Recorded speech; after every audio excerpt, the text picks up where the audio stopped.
Bonnie and Clyde. Louisiana, May 23, 1934. The smoke from 167 bullets still hangs in the humid air. The gray Ford V8 looks like a piece of Swiss cheese, its metal torn apart by steel-jacketed rounds. Inside, the most famous outlaws in the world are dead, but the horror is just beginning. Before the bodies are even cold, a mob of locals swarms the car.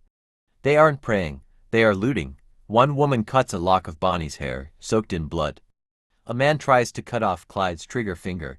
This was the madness they inspired.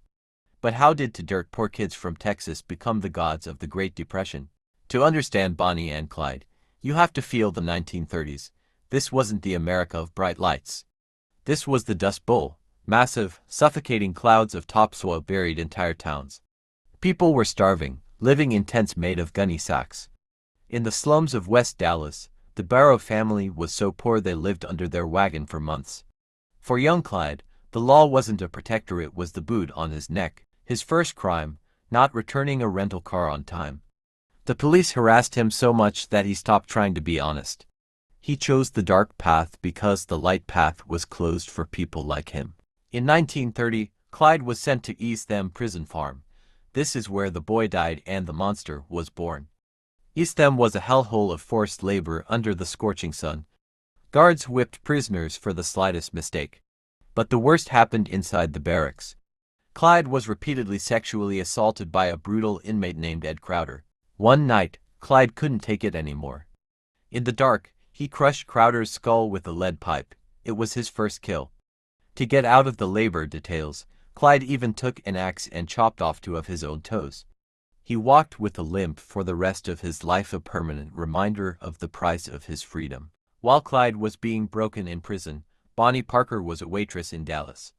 She was beautiful, tiny only for feet 11, and incredibly smart. She wrote poetry in her diary and dreamed of becoming a Broadway star. But reality was a cheating husband who went to jail and a dead-end job serving coffee for nickels. She was bored to death. She felt like life was passing her by. She didn't want a good man. She wanted a legend. When she met Clyde at a friend's house in January 1930, while he was making hot chocolate in the kitchen, it wasn't just attraction. It was an explosion. Their love was built on the run. When Clyde escaped from prison thanks to a gun Bonnie smuggled to him in her dress, their fate was sealed. They weren't just lovers, they were partners in a war against a world that had abandoned them. They knew they wouldn't live long. In one of her poems, Bonnie wrote, "Someday they'll go down together. And they'll bury them side by side." They were ready for the end before they even began. The first banks were waiting. The first police sirens were about to scream. The legend of Bonnie and Clyde had officially begun. 1932 was the point of no return for Bonnie and Clyde. Clyde had just walked out of Eastham Prison, and his heart held nothing but a thirst for revenge and a refusal to ever go back behind bars. He told his family, "I'd rather die than go back to that hell." And he wasn't lying. But to survive on the run, they needed money and guns. The Barrow Gang began hitting gas stations and small grocery stores. They weren't master bank robbers, most of their hauls were a measly $10 or $20, but the price for those pennies was immense. In April 1932, something happened that changed the rules of the game forever. During a robbery of a store in Hillsboro, Texas, the store owner, John Butcher, tried to resist. Clyde didn't hesitate. The roar of a gunshot shattered the silence, and Butcher fell dead. It was the gang's first civilian murder. From that moment on, they were no longer just thieves, they were killers in the eyes of the law. Bonnie waited in the car, listening to the roar of the engine. She knew there was no going back. Now, it was either prison or the electric chair. Clyde Barrow was a genius driver and a gun fanatic. His favorite tool was the Browning automatic rifle bar, stolen from a National Guard armory. He sawed off the barrel and the stock, creating a compact but monstrously powerful weapon that could punch straight through police car doors. His tactic was simple: hit and run. Thanks to the new Ford V8 engines, Clyde could reach speeds unattainable for the police cars of the time. He crossed state lines so fast that the police didn't have time to pass on descriptions. This was a war on wheels. Despite the danger, the gang found time for fun. In 1933, in Joplin, Missouri, police raided their hideout. The gang escaped, leaving behind a pile of unwashed dishes and several rolls of undeveloped film. When the police developed the photos, the world gasped. In them, Bonnie posed with a cigar in her teeth and a revolver on her hip, while Clyde hugged her tenderly. These images spread to every newspaper in America. The public was thrilled, a daring beauty and a dangerous gangster. But it was a trap of fame. Now, every child in the U.S. knew their faces. The romantic aura began to fade when the gang started killing lawmen. In that same Joplin shootout, 2 officers died. Later, on Christmas, they killed a young deputy who had a family waiting at home. J. Edgar Hoover and the FBI declared Bonnie and Clyde public enemies. For the authorities, it became a matter of honor. The hunt was truly on. Clyde became increasingly paranoid, sleeping with a rifle in his hands, while Bonnie began writing her saddest poems, realizing that the end of this ride would be bloody. Hollywood movies often show Bonnie and Clyde living in expensive hotels and wearing silks.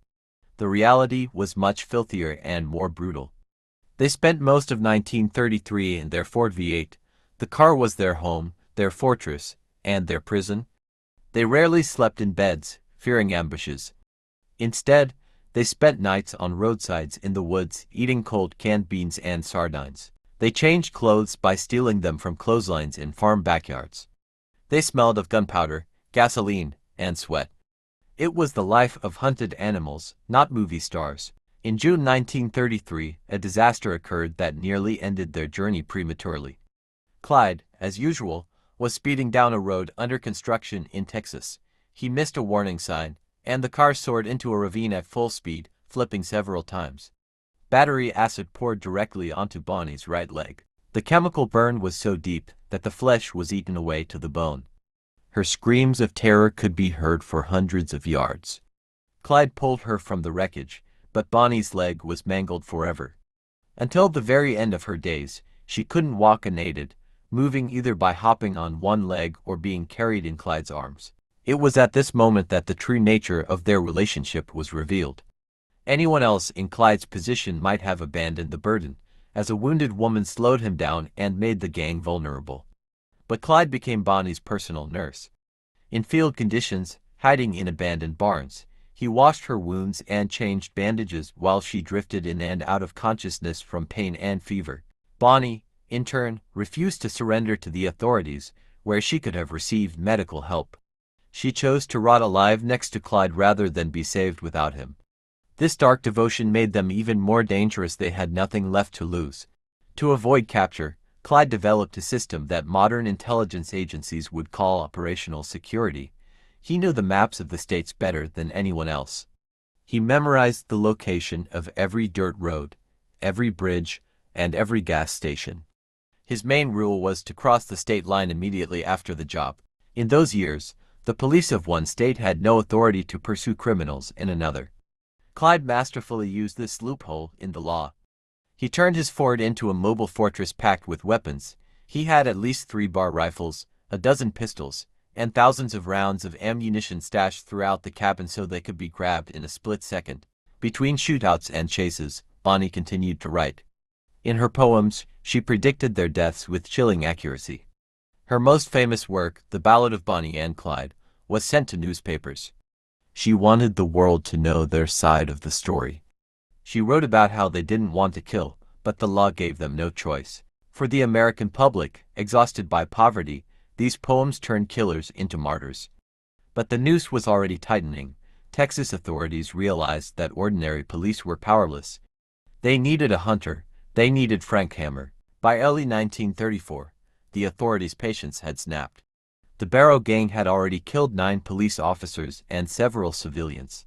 Texas Governor Miriam Ma Ferguson realized that ordinary cops were terrified of Clyde, so they turned to a legend. Frank Hammer was an old-school Texas Ranger, a man who had been in 100 gunfights and killed 53 criminals. He wasn't like a movie detective, he was a cold-blooded killer in the service of the law. When asked how he planned to catch Bonnie and Clyde, he simply replied, "I will live like them, think like them, and wait until they make one mistake." The group began to disintegrate from within.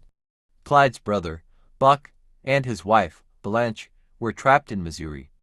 During a horrific shootout, Buck was shot in the head. The bullet passed through, exposing his brain. Despite this, Clyde dragged his brother and wife out under fire, and they escaped.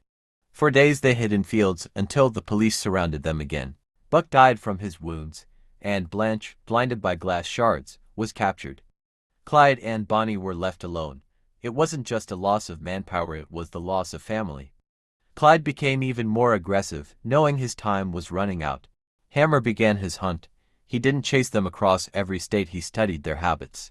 He noticed that Clyde always returned to the same spots to visit relatives or help old friends. In January 1934, Clyde made his most daring and fatal mistake. He attacked Eastham Prison to free his former cellmates. During the raid, a guard was killed. This enraged the government.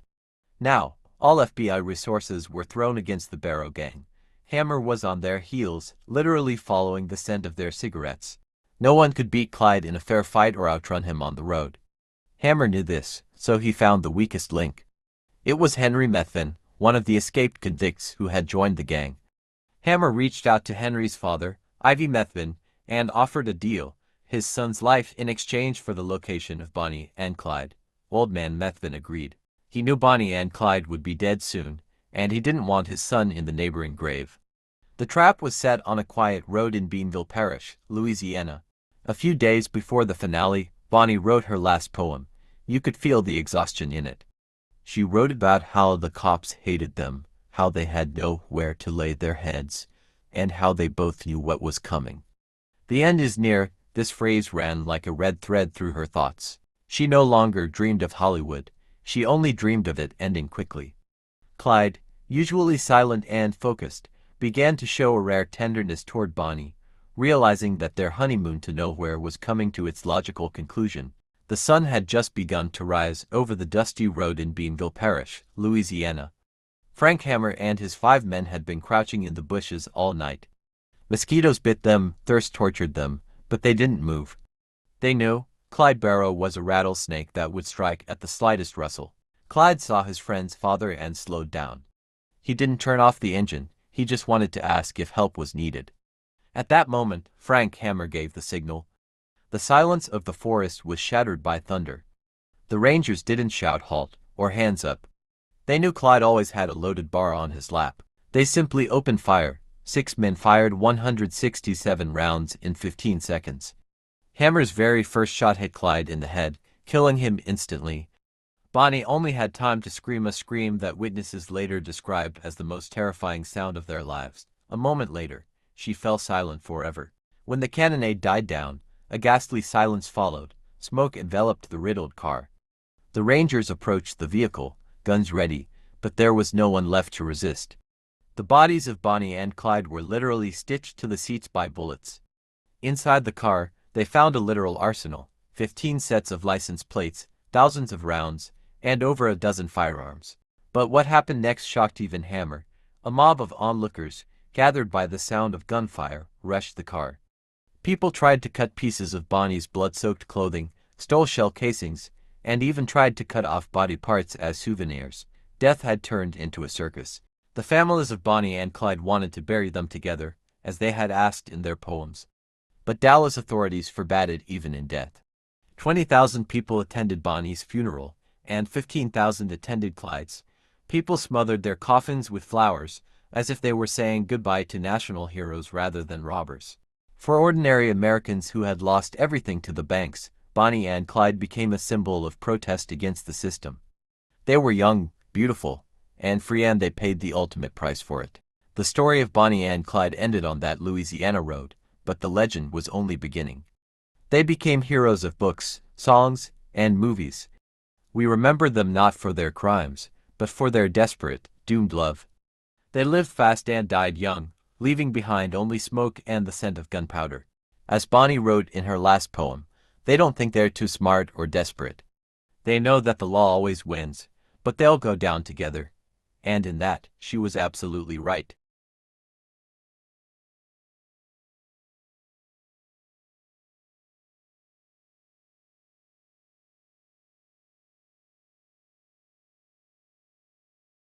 On the road stood Ivy Methvin's old truck with a wheel removed, the bait that Clyde couldn't just drive past.